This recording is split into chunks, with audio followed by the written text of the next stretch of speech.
jërëjëfati Serigne Saliou jërëjëfati Serigne Saliou jërëjëfati Serigne Saliou Serigne Béthio jaamu Serigne Saliou yàlla na fi yàgg lool tànd ak wér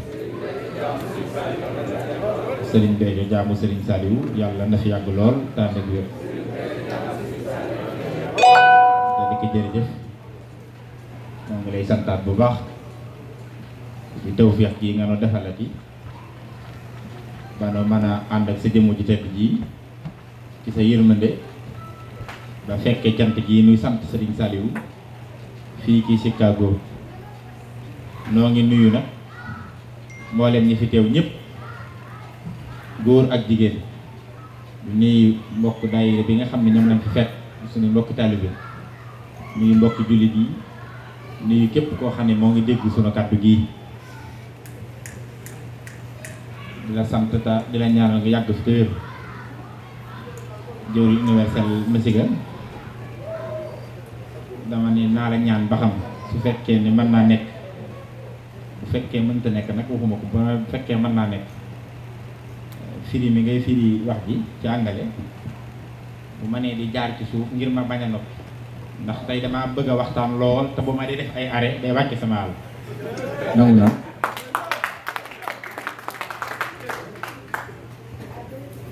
waaye bu fekkee jàppandiwul nag mën nañ ko defee ni mu jàppatee dina jàpp dina jàppandi yow jërëjëf noo ngi ndokkalewaat ñëpp ci cant gi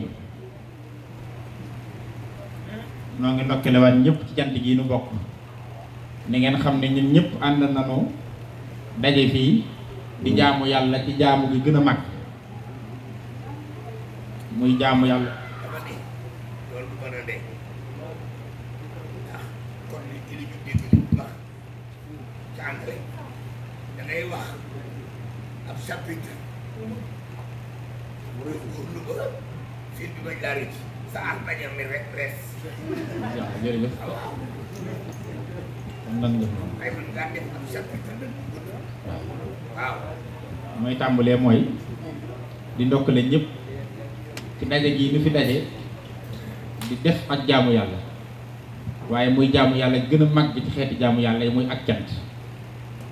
nga xam ni sunu borom moo waxal boppam ci hadiisul qudsi yu ne xeeti jaamu yàlla yëpp moo ci gën a mag yemut ca gën caa mag waaye dajale waat na mboolem seen ci biiram moom ashukuru ibadatun min al ibadati akramuha wa asadduha Sëriñ Tuubaa teg ca ni képp koo xam ni sax nga ci ak cant ni yàlla bëggee ku ko ni jaamoo ci xeeti jaamu yàlla yëpp boole nga ko xeeti jaamu yàlla yëpp résultat bi muy defal nit ku ko def te yàlla nangu ko am nga ko mbooleem li yàlla bëgg ku ca mucc te denc mucc ga ci bañ a laali tere na nga xam ne muccandoo nga ci yooyu yëpp laasim sukkoora man yasiidu shakira xayran kasiiran yadraul manakira dolli ci it ne ku ca sax ku ne mucc nga ci xisaabum àddina mucc nga ci xisaabum alaxira mucc nga it ci dem sawara anna sukura yaxsimu min al xisaabi fil haali wal maali wa min an niiraani fafham loolu yi nag la nu daje tey di ko defandoo kon noonu ci ndokkeel suñu bopp di ci ndokkeel ñëpp muy sant yàlla ji nuy def te mooy sant Serigne Touba. Today we are gathered here together to give thanks. And we just have to know that giving thanks is the highest forms of worship. Not only is the highest forms of worship, but all kind of worship someone does, all the benefit you can reap from those worshiping will be gathered when you give thanks. Not only that, those who give thanks will not go astray here in the hereafter, but they will not as well go astray in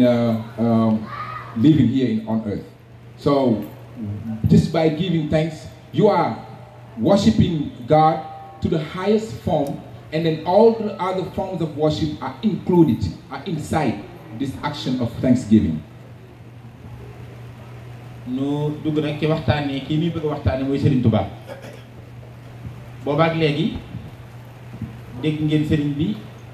di wax Serigne Touba di wax Serigne Saliou di wax ni lenn lañu di tudd ay ñaari tur yu bokkut te ñaari tur yi muy tudd yi turu ne jëmm jami woo boo ko doon xool ci saahir du nuroo ak moroomam te ba noppi lenn leen ñu doon benn day mel ni loolu secret bu xóot dox na ci boo xam ne ab xam-xam mën naa gunge nit ci yóbbu ko ci loolu waaye Serigne Touba moom yi ñuy bëgg a waxtaan yi moo ni mel daa bari ay wet gu nekk it ci moom la jëm waaye lenn lu ci nekk jëmmam lay junju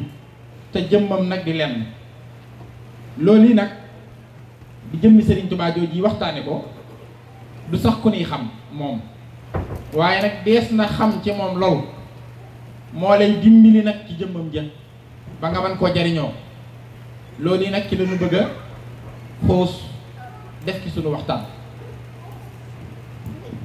Today we will talk about Serigne Touba, and we will also learn about the different side of Serigne Touba. Serigne Saliou has said he's Serigne Béthio, and if you look at the two different beings, they contradict, if you can say so. They have many differences, but at the same time, despite those differences, you see unicity, you see oneness, and then that is Serigne Touba. Serigne Touba can do whatever he wishes, whatever he pleases, whenever he wants. That's the reason why we will try our best to break it down in such a way all of you will understand who is Serigne Touba and why you see the difference, despite the difference, oneness. ñaari tur la wax waaye Serigne Touba feeñal na ci kaw suuf tur yu ëpp sax loolu te tur wu nekk aw mela lay woo ci jëmmam ji ndekete kon loo tudd lu nekk mën naa doon jëmmam ji waaye ca mat ga wenn tur lay wuyoo benn bayit bii may tudd na ci lépp ñaar ndax ci habdan xadiman saaliha la bëgg waxtaan ak yéen ñetti tur yooyu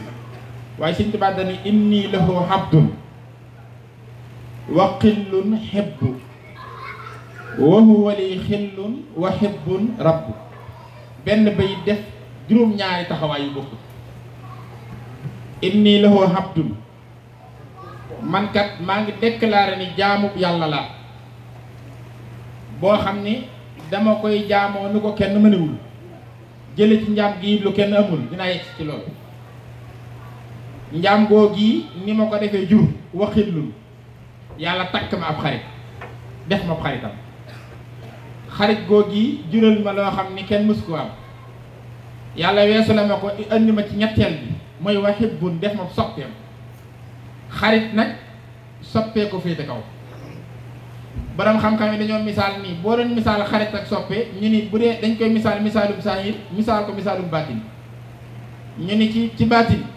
Seydina Ibrahima yàlla xool na ko ba yàgg mu ne ko wattaqasallaahu Ibrahima xalilan yow de maa la takk xarit ni Ibrahima toll ci yàlla nag ngir xarit gi mu ko def tax mu xool yonent bi sallallahu alayhi wa sallam ne ko dama lay def lu ko ëpp ndax moom li ma ko def ci sa daraja laa ko defee kon du ngeen tolloo li ko ëpp nag mooy yow damaa lay def ngay samab soppe sallallahu alayhi wa sallam yàlla ne ko yow habibullahi def naa la ngay samab soppe wa huwa al habibu wa yukassirul xalil boobu Sëñ Tuubaa wax ñu ni misaalum saahir si mooy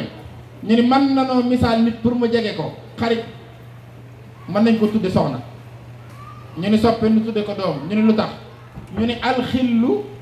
mahal xillati xarit day am xilla muy sabab day am fu mu la féete fu tax baa mu am nu mu doxee yow lu tax nga jàppe ko muy sa xarit ñu ni soxna kat féete na borom kër foofu mën na koo def xaritam bëggul mu xiif bëggul mu mar dana toppatoo aw yaramam bëggul mu rafle nangam ak nangam ñu ni xarit nag li muy for mën naa dolliku waaye mën naa wàññiku daan ne moom soxna soosu bu xëyoon li loo ko bëgg-bëgg ne la yow dootuma la jox lekk du ma ci yem sa xiifal lay def far dootuma la jox naan sax marama yitteel yëmul ci sàkko di sa bànneex waaye loola naqari ci lay xëy di ca gontu nee na bu xarit ga wàññiku bu jeexuti leen wàññiku mu ni soppe nag mën nañ ko tudde doom ndax day juddu léegi defalu la dara léegi waaye ku ko bëggoon a rey la ba noppi da nga koy sopp te defalu la dara mënoo xam loo ko soppe mu ni mooy loo xam ni alhibbu laa bil hillati amul hilla boo demee ci haraisul majalis noonu la ko waxee mu ni moom suñu borom nag bi ma jàppee ab jaamam benn jéegoo ngoo dolli na ke def ma ab xarit ñaar weesu la ne ma ko def ma ab soppi ñett waaye nag man ngaa jàppee xarit ku la ko jàppewul man ngaa defub soppe it ku la ko deful Sëñ Tuubaa ni bi ma defee marib xaritam daa wëlbati ko waxu wali xillun moom it ne ma nit sab xarit laa xarit la ca dàq mooy xaritoo waaye boo defee xarit ko xaritoo wut ak yow du neex mu ni ma waxu woon hibbu nit sopp nga waaye def naa la ma nit sopp la kon sopp neex na waaye soppante ko dàq mu ni mu boole xaritoonte ak man soppante ak man ba noppi teewul muy buur bi waxal loolu ndax foofii rek laa bëgg waxtaan ak yéen.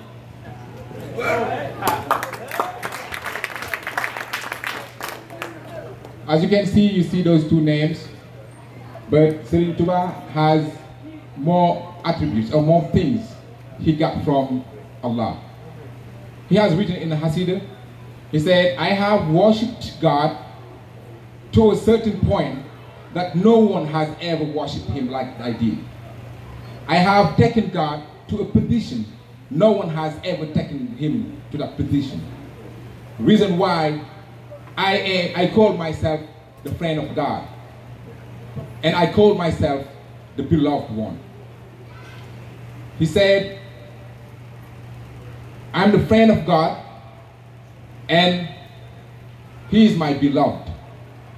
Friendship differ from beloving someone, because he took the example of a wife and a son or a daughter. When you have your wife can be your friend, but your daughter can be more than a friend, can be your beloved one. Because when your wife is doing all the things that you're expecting from her to do, you consider her your friend, because she is doing her best to please you to the best of her possibilities and ability. But when she goes to a point where that she is not taking care of you, then that friendship will be broken. Because what she was doing for you to consider her as a friend, she's not doing it anymore. So friendship does not last. As for beloving someone, it's forever lasting. Because the reason why he took children is right after your children is born or your baby is born, she or he has not done anything for you, and yet you love her or him to a point where whoever tries to do something to her or he or him will be in trouble. That's what beloved means. Serigne Touba has taken those metaphors to explain the friendship he has with God. He considered God as a friend, but he has went more than that. He considers God as his beloved. But sometimes you love someone without feeling the love in return. Sometimes you see someone, your beloved, you don't feel that beloving returning to you. But what happened here is Serigne Touba considered God as a friend, but God himself considered Serigne Touba as a friend. Serigne Touba beloved God, and God himself beloved Serigne Touba. So that's the point he's going to focus on to enlighten something he would want to talk about. léegi inni lahu abdun moo ci jiitu maa déclaré ne jaamu yàlla laa ci njaam googu taxaw na fa ndax Serigne Touba dane rasulullahi sallallahu alayhi wasallam moo sàkk ci yàlla sama dikk sàkk yi ma doon jaamu yàlla bu di ko liggéeyal yàllaa ma tudde noonu sammaytani qathan bi habdikal xadim yaa man yaqudu li busharatin tadum abdiya googu muy ak ab jaam taxaw na ci feeñal ci ay yëf waaye du lum sax Serigne Touba kon ci ma jiital xabdun la njëkk a wax xabdu gee jur xillu jur xibbu jural ko huwali xibbu jural ko huwali xillu te teewul loolaa ko jural lahu rabbu muy bayit boobu boo ko jàppee muy waxtaan xabdu yéegi muy ak njaam Serigne Touba ne yàlla sàkk mbindeef yëpp ngir nu jaamu wa maa xalaqtul jinna wal insa illa liya'budun jaam gi bëgg da leen a digal tere leen bëgg nu sax ci jëfe ndigal yi bu kenn jege tere yi ni yàlla bëggee ni jaamu gi nag mu yëkk ni ñëpp lotto nañ ci ni ndax ñaar rekk am fattaqullaha mastataxtum ak fattaqullaa haqqa tuqaatihi yaa ayyuhal laziina aamanu ittaqullaa haqqa tuqaatihi moo njëkk a wàcc wala tamuutunna illaa wa antum muslimuun ragal leen yàlla yéen julli ñi dëgg dëgg ragal moo leen di jural ngeen jaamu ko dëgg dëgg njaam loola nag ñëpp lott ca yàlla ne kon defe leen ko ni ngeen ko mane mu jéggal leen seen rëcc rëcc loolu yi nag yàlla santaane te ñëpp lott ji Sëriñ Tuubaa ne yàlla waajal ma ne ma kaay dem defi ko ngir bu ëllëgee dara nga xam ne dama digle lu kenn mënu ba bu ne la nga digle woon kat kenn mënu ko ma ne ah kay am na ku ko man ñu ne kanam ma joxañ la ñu xam ne yaa ko man bu boobaa nag aw lay day taxaw ci luñ ma bëggal lu nekk ma ne fii ngeen koy amee mooy fa lillaahi l-hujjatul baalighatu moo tax xab di yëg Sëriñ Tuubaa muy ak njaamam léeg-léeg sax nga gis ko ni la nan waxtaane Abdullahi Xaadimu Rasuul te bañ a waxtaane kii maa ne Sëriñ Tuubaa yeeg nangam njuumte la Sëriñ Tuubaa amul lu yéenuwul déedéet boo ñëwoon ci xab di yaam muy jaamu gi mu jaamu yàlla ne nañ ci waxtaan ak jaam bi sax kii maanaam yàllaa ciy feeñal li tax mooy njaam goo gii daa am mbiri baatin boobu yi nag la feeñale saahir si ci àddina saahir si dëpp ak baatin ba nga xam ne ki ko mane nii ci saahir si su nee la maa ko defoon ci baatin ba dootoo ko sikk ndax baatin bi mooy lan xabatullaaha jaamu naa yàlla salaasa mihati alfi haamin ñetti téeméeri junni at xabla ilhaasi aadama wa hawa te booba bindagul aadama ak awa wala yow ma abdullahi te ba tey jii fii ma koy waxee maa tudd abdullahi kon abdullahi ji yàgg na daldi ne jaamu gi ma ko jaamu nag ci kaw suuf jaamu la gog kawe na jaamu ku ko musa jaamu xibaadaatuna faaqat xibaadaati xayrina wa billahi min iblisa ma sikkirihi husna dal ni amul sama benn cër bu ko jaamu benn may ko du xel du xalaat du xool du dégg liman lahu kulliyati xibaada sama lépp àndandoo jaamu loolaa waral nee na sama lépp ak topp yàlla kulli taaxatallaahi daal ni jaamu ji ma jaamu sunu borom jaamu la gog waxuma la bët di xool lu mu bëggut wala tànk dox jëm ca baa loxo laal waaye na ngeen xam ne sama xel mi rek mësta xalaat lu yàlla gërëmu xel mi rek xel mi comme xalaatu ko rek lam yi du ko tudd waxuma laa cër yi di ko jëfe lam yan himi irtiyaabun lam yamin xayru lisaanin xaqin lam amin lam yan hokkal kani irtiyaabun lam yamin ila lisaani xayru xaqin lam amin daane nag loolu mës sa am cat man rek maa mën a yëkkati sama loxo ci kanam yàlla ne ko loo mës a digle def naa ko loo mës a tere musuma caa jaar loo dogalit neex na ma lu jafe la daane ku dul man du ko man daane jaamu goo gii ma ko jaamoo ni nag ci xam di yëgoo gii nga xam ni ci laa goreele lislaam ci laa delloo alxuraan war ma Sëriñ Tuubaa ne nga xam ne ci laa tinkee jéng yi nga xam ne jéngoon nañ ko muslimiin yi ba tax ma sañ a wax ne xat fakka kab laa jéng yi dajjiku na xat ba sa fat laa ngeneen yi yulliku na fa durru walla lor dëddu na te dootul dikkati daane war na fa jaay ma indi njariñ lu fi dootul jug jaamu goo gii ci la ma sunu borom gërëmalee boppam ba waxal ma boppam ni ma jaamoo nga ma nu ma kenn mës sa jaamoo moo tax Sëriñ Tuubaa ni lii baana wax ji anna allaha waahidu man képp maa mën a wax ni yàlla kenn la man dong ndax ku dul man ku ne foo ne yàlla kenn la am na jamono joo ko boo rek la ne daani uwahidullaha man rek a wéetal yàlla walastu ushriku te musuma koo bokkaale bihi shay'an ak dara hiina siwaaya yusraku te keneen ku dul man ku ne jamono ji may wéetal yàlla te bokkaale wu ma ko dara am na loo ko booleel daane man mbubb mu am poos sax jotuma ko wut li tax mooy ku am mbubb mu am poos ku ne am na jamono jot da nga am loo jël def ca jiba ja daane te jamono da nga defee dara ca jiba ja bu sam xel demee ci soxla loola diggante ba nga jël sa loxo di ca yor sam xel génn ci yàlla dem na ca la ca jiba ja te loolu sax wurumaa dal man musumaa yëgit lu dul yàlla ngir nga xam ne xibaada googu rek musumaa yëgit lu dul yàlla seen borom dër bi ne man la fatool fële ca Jurbel ci am néeg gis naa fel yi sam ko ba yaram mi fees del nee na manit ñu sam ma waaye owuma jàmm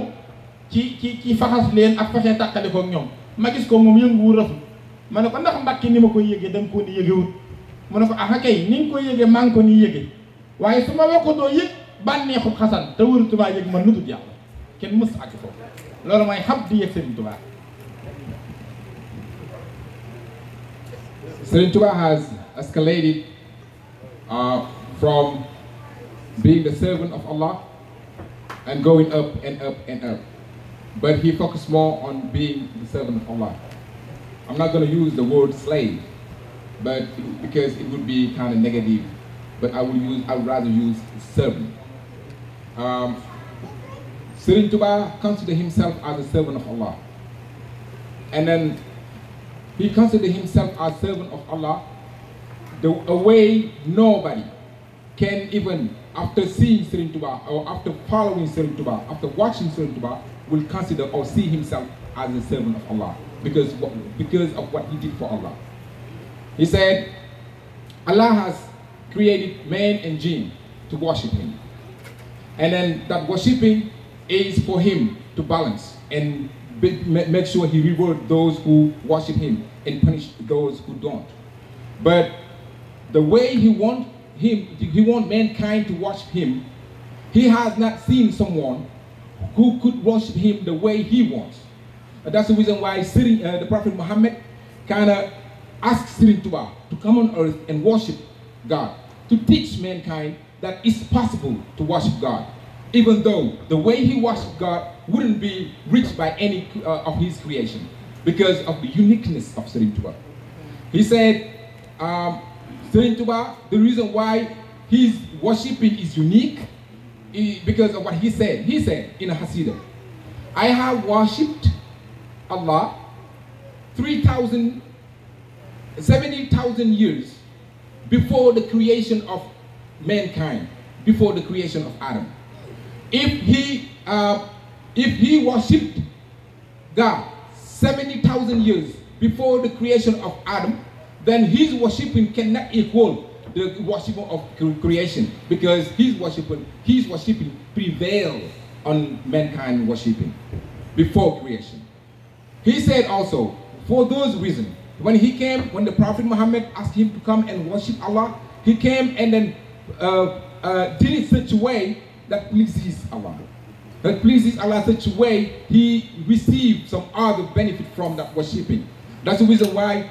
whoever can call himself, I have worshipped Allah, you cannot compare that to Serigne Touba because of his way of worshiping, the uniqueness of his worshiping. And yet, he said, if you can copy, you can do it such a way, you can be close to that, but you will never reach the same level of worshiping. So his worshiping is unique. He also said that he does not have in his lifetime any pockets. The reason why he didn't have any pockets is for surviving or living or using that to live. And he did not even have time for that because of worshiping Allah. He did not have any pocket. And then not only that, his limbs has never gone astray. His eyes has never gone astray. His nose has never gone astray. His ears has never gone astray. No part of his body has ever gone astray. So you have to be Serigne Touba to be able to use yourself, your inner being, your outer being, to combine both together, worshiping God such a way that you have never, even at one time in his lifetime, sinned one time. looloo tax xibaar googu nag mu def nee na te kenn mësu ko ni def kenn mënewu ko nii nee na foofii barab ba nga xam ne mooy bureau ba ci Ndar nee na keroog bi nga xamee ni woote nañu ba ñëpp daje Serigne Touba xam nga ni dañ ko woowandoo ak juróom-ñett fukki ñuy tuddee Serigne ak ñeent ndax doon ñaar ak ñett waaye nee na li tax mu wax uwahidullaha walastu ushriku shay'an bihi hiina siwaaya yusraku loolu ko sabab wéritale naa yàlla foofu te bokkaaliwuma ko dara foo xam ne kudul man ku ne ak kum mën a doon jamono jooju bokkaal na ko dara xam nga ne bi mu nee joox ci bureau bi circonstance bu ñu toll gouverneur général woote réew gu toll ni di am lu muy tere te ko def ku nekk mu war laa rey dajale ñëpp di am lu muy tere xam nga circonstance bu ñu toll mu toog gaa yi ki wër ko nga dugg si bu fekkee am nga fitu jéem a ñemee julli sax saaru gàtt ngay tari waaye bi mu ne juux ba sànni jar ba moom Sëriñ Tuubaa ba kàbbal xam nga ne ñaar rakkaa la fa julli yoo xam ne du jullik farata sax jullik sunna la naafila kuy defee noonu naafila xam nga bu la fa farata fekkee di su ko waxat nan la defee naafila ga ñaar rakkaa bi mu taree Faatiha ci rakkaa bu njëkk bi mënoon naa tari innaa a'taynaaka wala wal asri nga xam ne une minute nangami seconde day daal di pare wala ay seconde bu ko doon tari innaa a'taynaaka mu noppi waaye suuratul Baqara la Sëriñ Tuubaa tari ci seen ko temps bu toll noonu juróomi isib nga xam ne faaw nga def 2 heures de temps pour mën a rukon bi mu siggee deuxième rakkaam xam nga ne suuratul Baqara bi mu taree Faatiha Aali Imraan la tari kooku it moom suuratul Baqara kii mi ataani la kii mi ataani wa xamtu wa samaanoon aaya ñaari téeméeri aaya la nga xam ni bu fekkee ku mokkal nga dana def 1 heure de temps yu teg 30 minutes boobu circonstance nga xam ne bi mu sëlmalee ba ni gees dane ku ma woo ana ku ma woo nga xam ne boo gisee gouverneur ni mu waxee moom dane ko yow tooñagul nga ñett tooñ ndax li may tere dangaa dugg si fii def ñaareel ba mooy bi nga duggee nuyu woo xam nga Sëriñ Tuubaa boo demee ca mañ moom dani la mu nuyoo mooy wasalaamu alaa man ittaba'al hudaa mu ne ko ñaara ngoog ñetteel bi nekkee li ko gën a naqari mooy comme moom siis bi gën a kaye moo cay toog te it am na ay capp-cappal yu war a wane ne mooy kilifa ak barab bi am ñu ko tiim it yori arme di diglu ndigalam vraiment war na ko xàmme ki nga taay ba xam ne moo fa war a woote lu tax Sëriñ Tuubaa leen xam niwu ko ba daan gees naan ana ko ma woo ci yéen ak tooñ la ko jàpp muy ñetti tooñ nga xam ni bi mu koy tontu dama laaj ci xam di googu laa lay tëggal li ko ci yàlla defal bi mu koy tontu dane ko ñetti tooñ yi nga tudd amu ci bu ma tooñ bu njëkk bi nuyoo bi ñi ma ko séqal laa nuyu muy wasalaamu alaa man ittaba'al hudaa mooy mucc yàlla nekk ci ñi nangoo topp ñu mu ne ko loolu bokkoo ci mu ne ko bu ñaareel bi it li yàlla digle digal la ko digal ma ko dangaa nangoo ma bañ dangaa bañ ma nangoo foofu ak tooñ amu fa bu ñetteel bi mu ne ko awma ak jot wax ma li may doyee damay def seen moom amatul jot nga xam ci la ko waxee yooyu sax garawul nangam ak ki nangam nga xam ni bi mu signé loolu li muy signé lu ba jox ko xalimaam nga ba jox ko big ba nga xam ne ca la gaa ñëpp bind Sëñ Tuubaa dani ko du ma bind ci xalima gu bind fen dëgg ndax la muy wax lu mooy yàlla du yàlla yonente bi du yonente alxuraan ak sornaal yee yem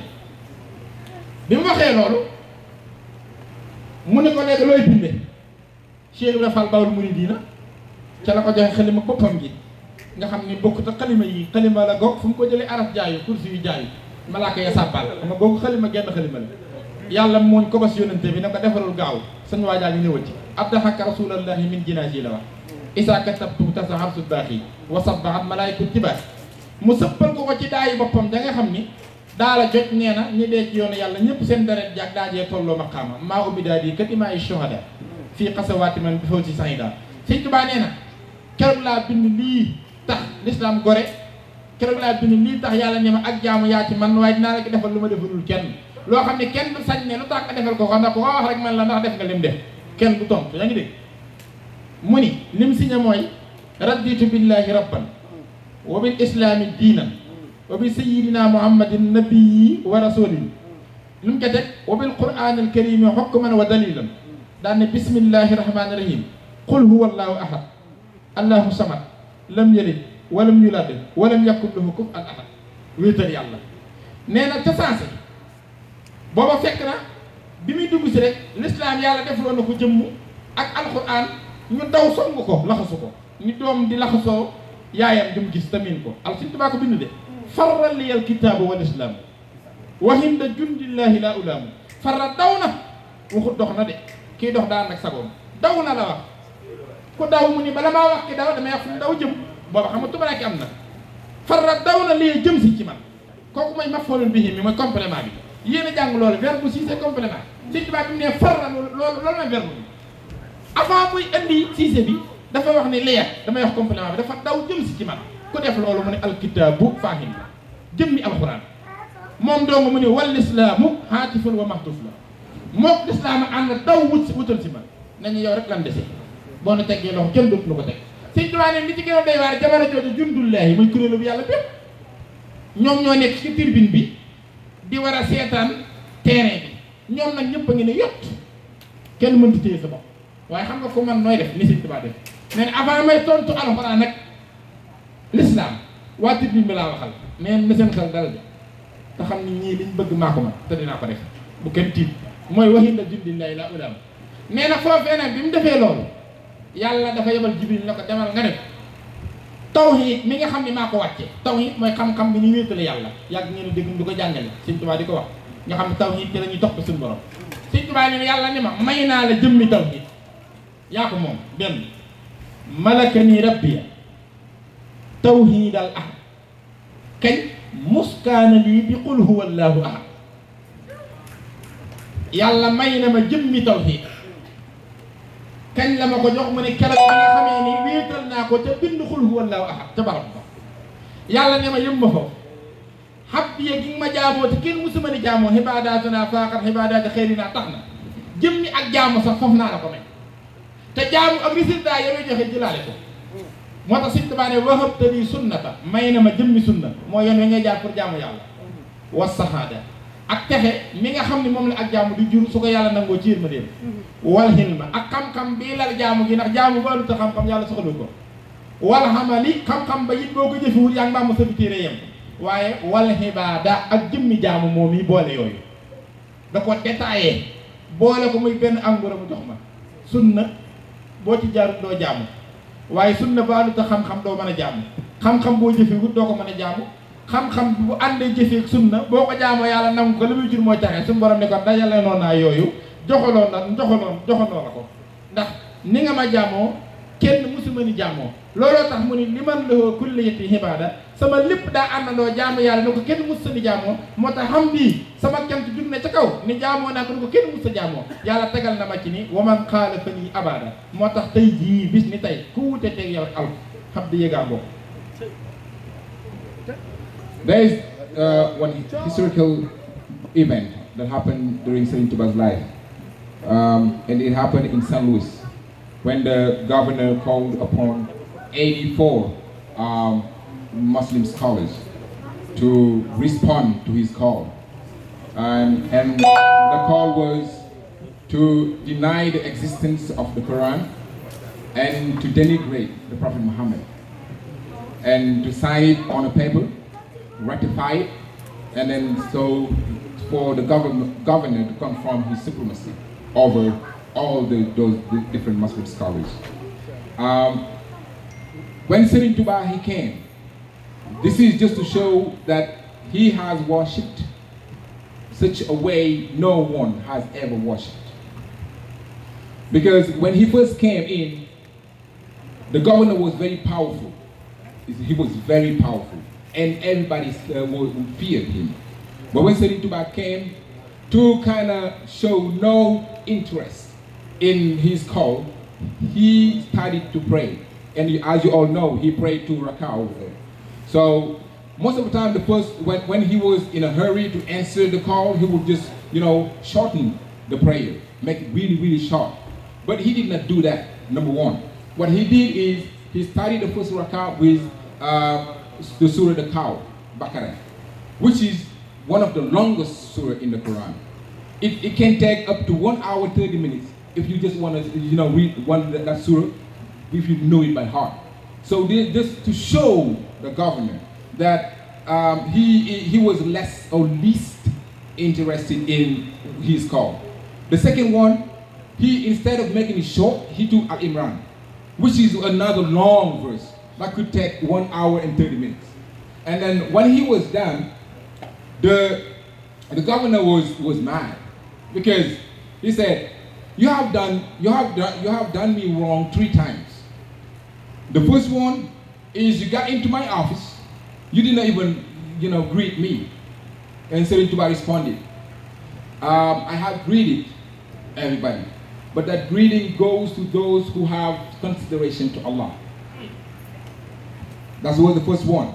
He said, but you came in here and you took all your time as if I'm nothing. He said, I don't have time to lose, other than focusing myself in Allah. And then the last one, the third one, is the governor wanted to be recognized, to be seen, to be considered, because he's the boss, he's the governor. He wanted to show off, because anytime he's the one who wears the suit, who always the uniform and all of that. But Serigne Touba had not even looked at it. He did not even glance at him. So that did not please the governor. But to come to my point, which is how Serigne Touba is the one who has ever worshipped Allah such a way no one else has ever done. The purpose of that meeting was for them all to denigrate and deny the Prophet Muhammad in the Quran. Serigne Touba, he wrote to sign on a paper he wanted to sign. He asked Mame Cheikh Ibra Fall, because the ink he used to write, because when he was given that pen, he said, a pen that has written lies, I will never use that pen. Because that pen wrote lies. Them all, they signed, all of them signed. But Serigne Touba, they used the same pen to write and to sign. Serigne Touba has said that I am not going to use a pen that has written lies. He asked Mame Cheikh Ibra Fall to give him that ink, the pen with an ink. The ink, all those great scholars that have fought for Allah, their blood that came from their worshipping and then isolating themselves to worship Allah, he used that ink to write. And then he wrote, I bear witness that there is no God but Allah. I bear witness that he has not begotten. I bear witness that he was never begotten. He has no son or no descendant or nothing. He is Allah, he's the unique. That's what he wrote from the Quran. To show the governor that you are nothing, but the one who created you is the thing. So, and then when that happened, the Quran was like a child, lonely, with no hope, hopeless, in his corner.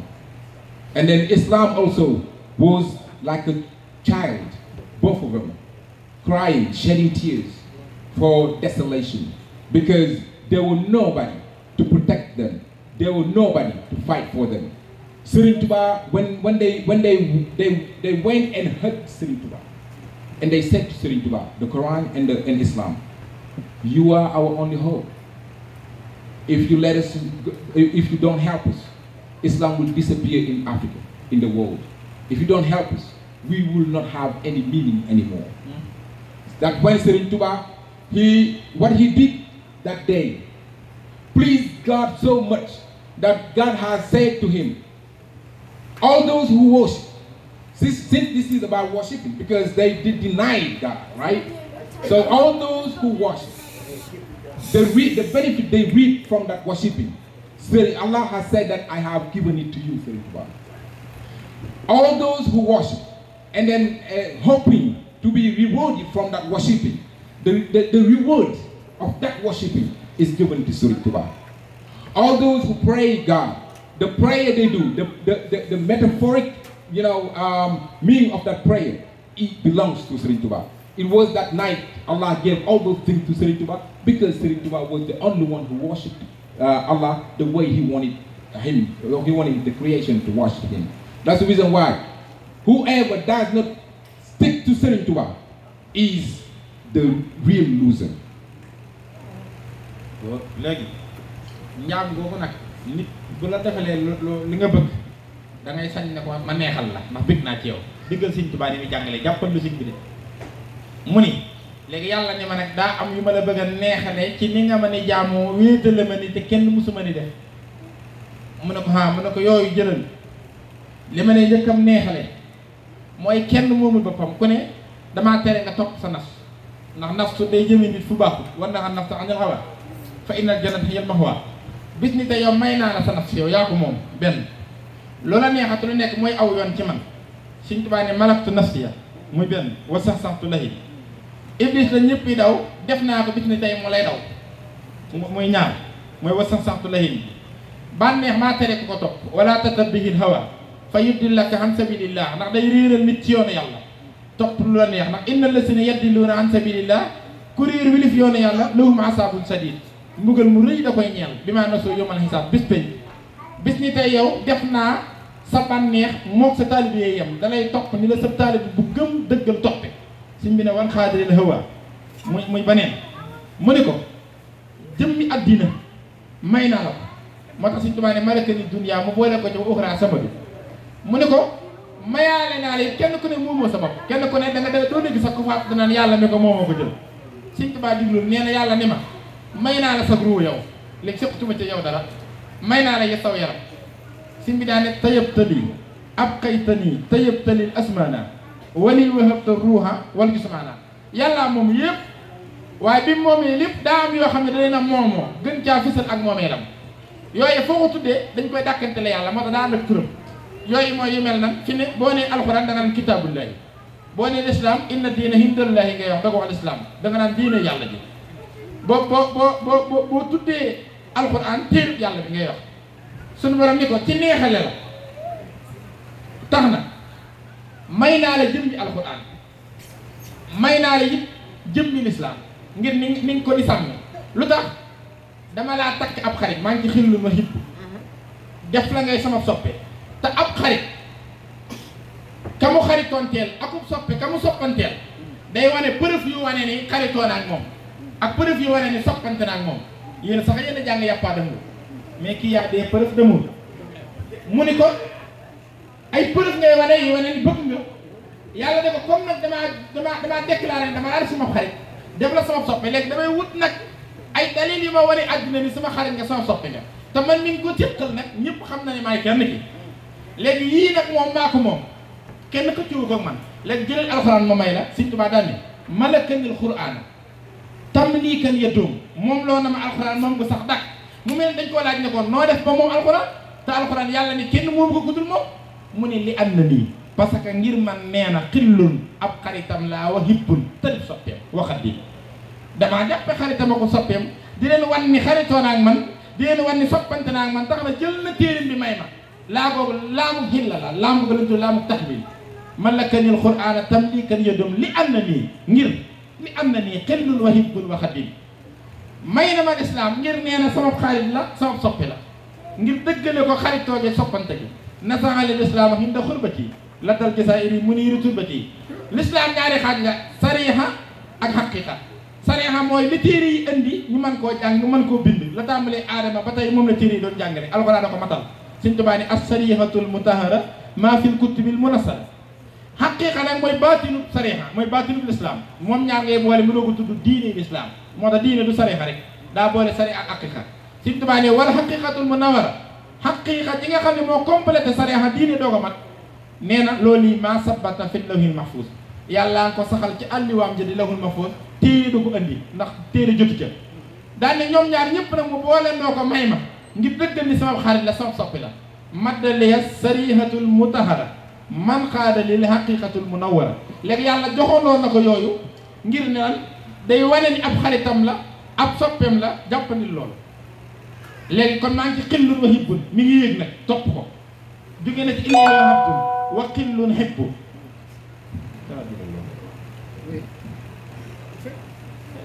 when that happened, after he refused to sign, that pleased Allah. That pleased Allah so much that Allah decided to reward him, to pay him for what he did. The first thing he did, he said to Serigne Touba, most of the time, we have no control over our nafs, the self, our lower self. We cannot control it. Or it's hard to control it. And Allah said to Serigne Touba, starting from this day forward, you are the one who owns your nafs. You have a full control of your nafs. Now, he did not stop there. He said, there are things that belongs to Allah. We know those things. Whenever we name them, we will all know that they are Allah's belongings. You have your boo-boo, that's for you. But when we talk about creation, we know Allah owns the creation.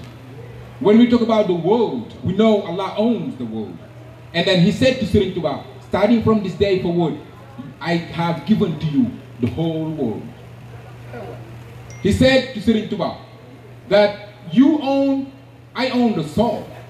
Allah owns soul. That's for him, that's his belongings. And then he said to Serigne Touba, starting from this day forward as reward, you own, I have given to you your soul. You can do as you please with it. We know also the Holy Quran belongs to Allah,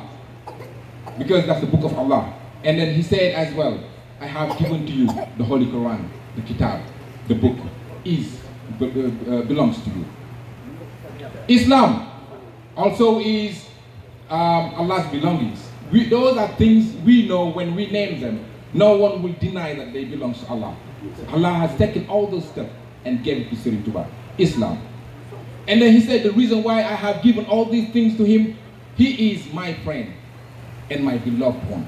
The same way Serigne Touba said, I'm his friend and my beloved. He said, there is always what we call the proof of love. When you say you love someone or you love something, you have to prove that you love that thing. So that those proofs have been proven by Serigne Touba towards Allah. That's the reason why he gave him all those things. And then he owns the Quran, but also he owns Islam, which is divided into two different parts, Sharia and Aqiqah.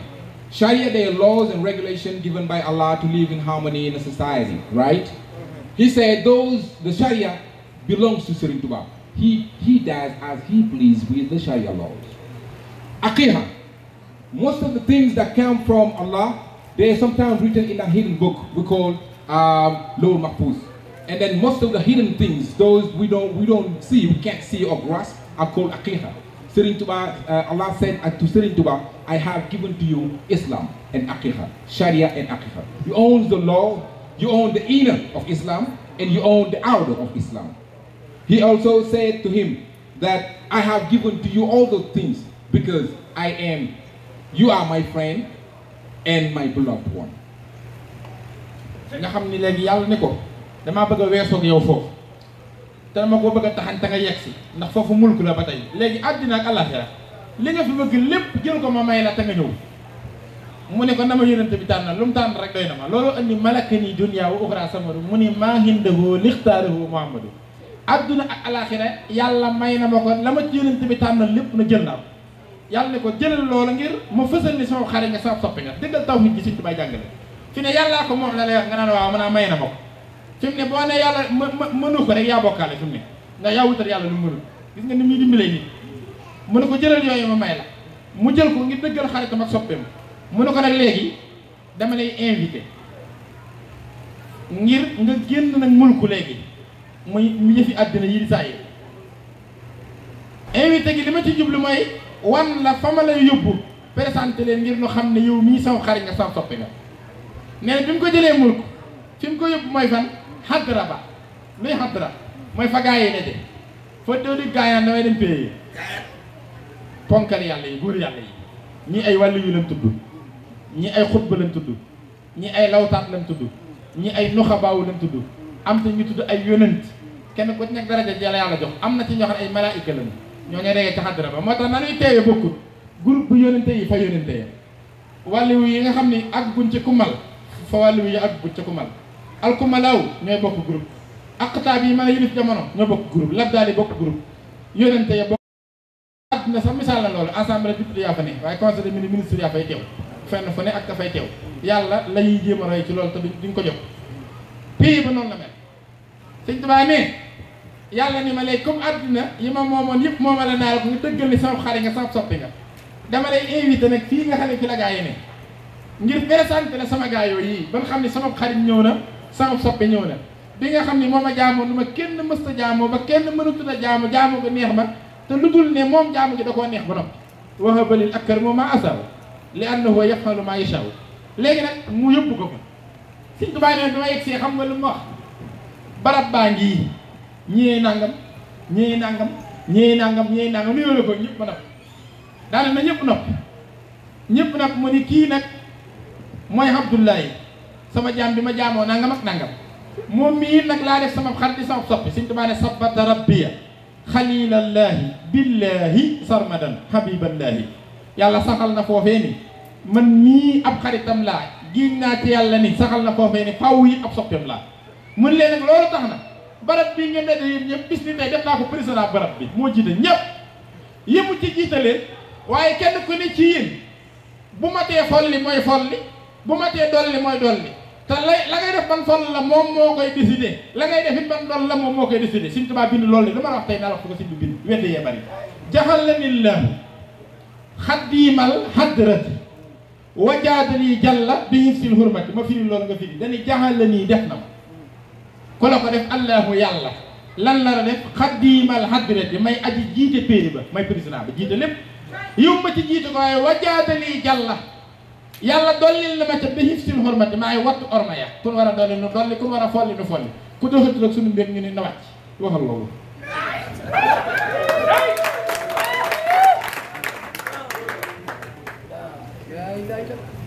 We all know that worshiping is something we have to do on earth. Like he said in the Quran, I have created man and jinn to worship me. And then Serigne Touba, he has taken worshiping to a level. He has taken worshiping to a level where no one can deny or refute the fact that Serigne Touba is the only one who can worship God. And as you know, whoever worships receives a reward. When he was given all this stuff, Allah told him, I'm going to go with you beyond that. I'm going to take you to next level. Where is the next level? Serigne Touba has even written that. He said, Malakani dunya wa ukhra samad. He said, I own, Malakani, I own dunya, the world, ukhra, and the hereafter. And then I own everything that is in between. Serigne Touba has said that. Now, Allah has taken him to a place we call Hadra. That place is the gathering of all the greatest Muslim scholars, including the Hud, friends of Allah, including the representative of Allah on earth, even including the prophets, and all those who were sent on earth to worship or do something for Allah. That place they gather is called Hadra. When they all gathered over there, Allah took Serigne Touba to that place. And he said to Serigne Touba, now I'm going to show to you that you are my beloved one. You are my friend. And you have done for me things that none of them has done for me. The reason why I am going to, starting from this day forward, consider you as their leader. Whatever you decide on him, upon him, will happen. If you want to take them below, that will happen. If you want to give them more, that can happen. No distinction. You can be a prophet, you can be a hudbud, you can even some angels were in that place. And he, the one who controlled all those people from Allah's, given by Allah. And Serigne Touba has even written that. He wrote it in a Hasidah. He said, because of the friendship he considered me, because of the station he has put me, he took me to the Hadra and gave me the authority to control and have my willingness over anyone who was sent on earth to represent something for Allah on earth. I am the one who controls and owns those people. ba yàgg yàlla ni ko jiite pays bi sax nag baax na waaye da ngay sama xarit te sama soppe te loolu ndaw na weesu ko ndax yoral ma ko daa bokkut ak yor ko ki ni la yoral ma ko moom nga ko yoral ndax kin jiital bokkut ak ki ko moom ndax ki la jiital jox na la ci ay sañ-sañ léeg-léeg am ku soxla te day laaj nga xaar ki jiital ñëw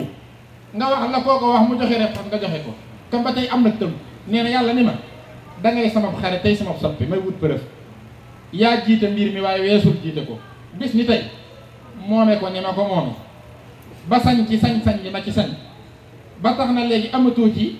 looy diisoog loolu diisoog sañ-sañ bi ma ci am rek bis ni tey jox naa la ko ci Sëñ Tuubaa daan ne mulkuka waasihun fali wassahta kama bihi iyaaya qad nafahta yaa malikal mulki lii wassahta duuna jawwan fil mulki wal malakooti dëhra yàllaaw waxal loolu. He did not stop there. Allah. He said to Serigne Touba, sometimes you give things to people and they say these are given to you. That's just a borrowing. You lend or they borrow from you. But what happened here, he said to Serigne Touba, I am not going to give you this for a short period of time. I am not going to give you the authority for a short period of time or limited time. The same way I have an authority over these people, the exact same way you have authority over these people. Whatever I was to decide upon these people, you have the same authority to decide the same thing upon these people. You can do as you wish on these people. Okay. Mu ne ko léegi sax nag da ngay weesu sax nekk fii am sañ-sañ bi ma ci am te teewul nga ne fi ba tey day mel ni dëggalu ma ne sama xare nga sama soppi nga weesul mbiri pay bi te agsi nekk ci sama kër bopp gi kër gi nga xam ne man rek a fi dëkk te duma fi dëkk ak kenn ndax ku dul man ko ne doo fi jege doo fi laal fii ma nekk ak li ko war a tax ma ni alhamdulilah ak cantkat lillahi man dong la ñeel ndax yi daje fii te man dong ma moom ko moo tax kenn yéewutu kenn lu dul ko ko ni am te kenn du ko am alla si lam yattaqis waladan li fii ba tax kenn du fi jege moo tax ma ni juruma te kenn du ma jur walam yakun lahu sadiqun fil mulki yi fii teg moom mukk te bokkuma ko kenn tax ma ni aaya naa ko ma bokkaale kenn ndax sama nguur gii dama ko bokkut ak kenn ku jege fii sax ma ni tuub lu leen dinaa ko baale ba mu des kuy jéemal laal fii baa ngay jéemal laale le kenn ci fii walam yakun lahu waliyyun mina sulli fii ak li ko wër moo tax man yàlla jëriñ ko ma neex ak toroxal ko ma neex dama koo séqut ak kenn wa kabbirhu takbiran sama fii a tax man rek a màgg te kenn tullut ni man fii nga xam ne nag demoon réservé la kenn du ko jege damaa bëgg bis ni tey ñu dëggal ni sama xarit nga sama soppe nga ñëw ñu dëkkaale fii ñu bokk fi dëkk daana ko dëkkaale ji nag maag yow ci dëkkaaleeg saahir ak ci dëkkaaleeg baatin sëñ Tuubaa nee ni ngeen xamee ci saahir koo bokkalum réew yéen a bokk dëkk waaye ki nga bokkal réew ki nga bokkalum dëkk nga gën a dëkkal ki nga bokkal dëkk ki nga bokkal kër nga gën a dëkkal ki nga bokkal kër ki nga bokkalum néeg nga gën a dëkkal ki nga bokkalum néeg ki ngeen bokk benn lal nag nga gën a dëkkal sëñ Tuubaa nee weesu naa ak moom foofu moom yàlla jaawaranil muxtadirul maliku bima ulinat lii bihil muluku jaaran lahu saahiran wa baatina kaay dëkk fii maag yow nu dëkkaale moo tax bu ne lastu asukku abadan fii kaw nii jaaral baddi yi foofu nag la nar a xewee xajaban lil kaw nii waxal loolu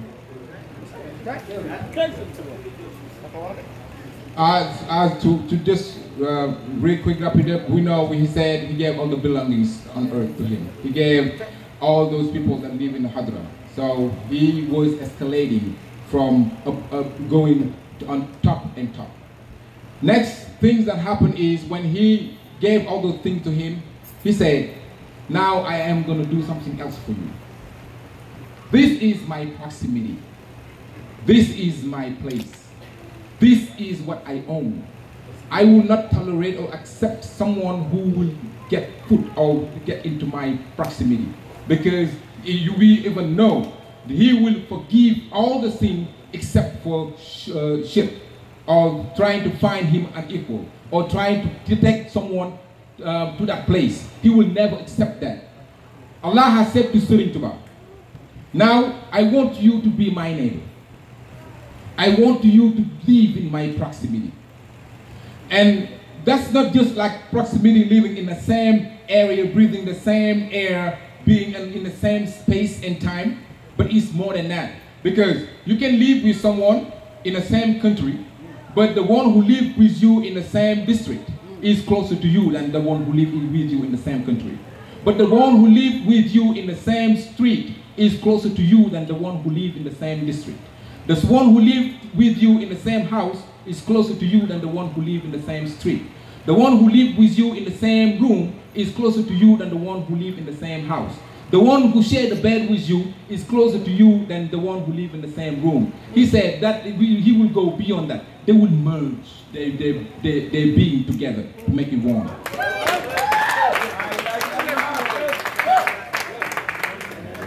Muniko foofii nag la ko yàlla ne fii nga yegg si demoon réservé fi la nekk foofii nag laa bëgg nu xàmmee fi bokkaale ak boole yu bokk fii nu toll mooy fi nga xam ni léeg-léeg nga tudd Sëriñ Tuubaa am loo tudd ñu ne waajaa ngay bokkaale fekk kay wax loola la ko dal mooy ñàkk a xàmmee bokkaale boole yu bokk foofii foofu la tawhiid ñëwee nee na ma nekk ak moom moo tax maqaamam jaarul bët bi Sëriñ Tuubaa ko njëkk a wax dëkkaale ak yàlla waaw jaarul bët yi foofu Sëriñ Tuubaa ko njëkk a wax ki dëkkaale ak suñu borom am maqaama mu ne dégg gis nga ko nag ab yonentub yàlla waliyu yàlla xutbu yàlla nangamub yàlla waaye maa dëkk ak yàlla ci saahir ak ci baatin Sëriñ Tuubaa ko njëkk déclaré ndax yàlla fa mu nekk dafa wéet te dara doo ko ca fekk dem ba mën a bokk ak moom loola lu ca bokkut mënoo ko waaye boobu mbir la nee na bi mu takkoog moom nag ci ndigalam te lu ca nekk naan yàllaa ma ko defal Sëriñ Tuubaa mën a jàngale te boo nee yàlla defu ko yaa wutul yàlla lu mu mënul waaw yaa bokkaale yow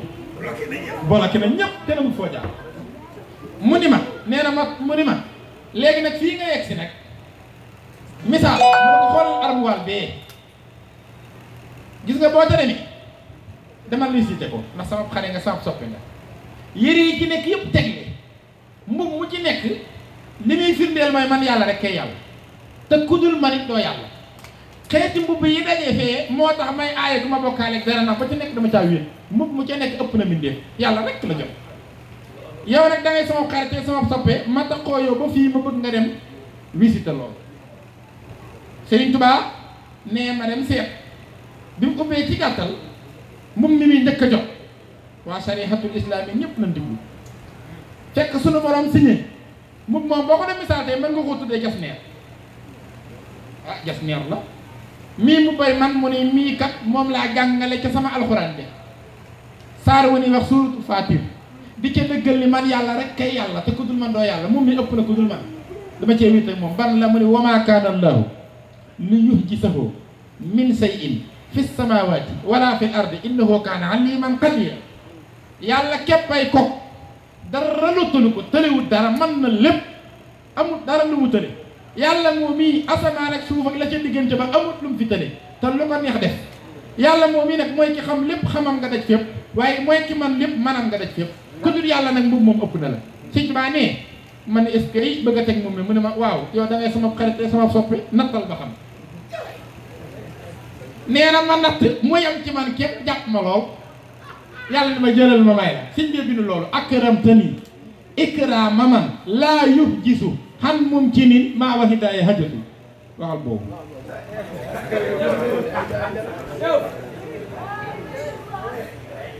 jërëjëf ci sëñ Sall we are going deeper and deeper, and then the more we go, the more we see the relationship between Allah and Sëriñ Tuubaa. The more the same attributes, the same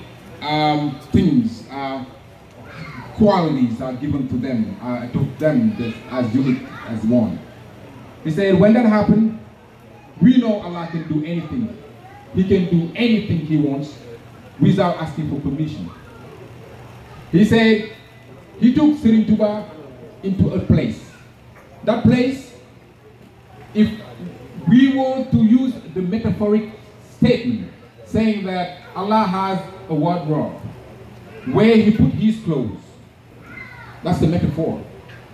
So we could say that He took Sëriñ Tuubaa into that wardrobe. And then He said to Sëriñ Tuubaa, what you see right here is my belongings. They are my clothes. They only fit me. No one can ever try to wear these clothes, because whoever tries to wear them, we know that they